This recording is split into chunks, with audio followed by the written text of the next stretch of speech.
why a capital gains tax instead of like a land value tax?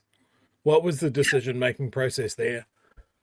I mean, ultimately, when I looked at different jurisdictions and the type of different taxes they had, also this is the mandate that was given to us by the party, was to look at either a wealth tax or a capital gains tax.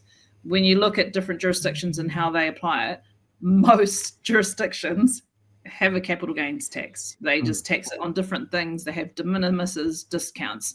So we went with the capital gains tax, and specifically a targeted one for property and commercial and residential, because we knew that this was simple. We knew it would shift investment from the property market into the productive economy, and that would help level some of the playing field for businesses and create jobs.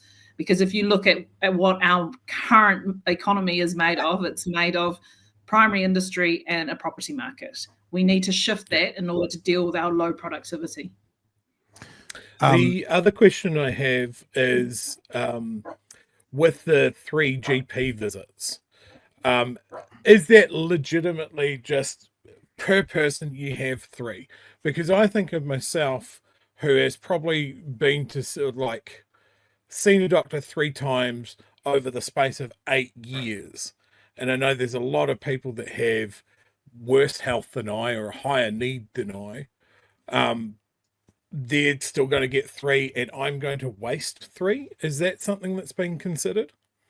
Well, it's not wasted, because the way that the current funding of GP practices is that capitation funding, which is why also the announcement she made last week around that independent pricing authority is really important too.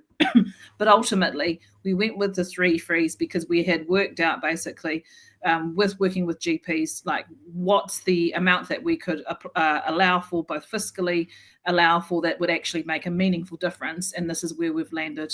We also used the health survey data as well. I just want to play you another piece of audio from, and it speaks to the wealth tax question from 3 News. Nicola Willis comments, followed by Chloe Swarbrick. Chloe Swarbrick obviously is going to be someone who you would be in government with. No one thinks that there'll be another majority government anytime soon. So let's have a listen to what Chloe had to say and get you respond to that. Today, they've just opened the door. And we know the door will open wider and wider in a Labour to Party Māori Greens coalition. And that's exactly what Green Party co-leader Chloe Swarbrick, who was peering over the balcony, wants. A wealth tax.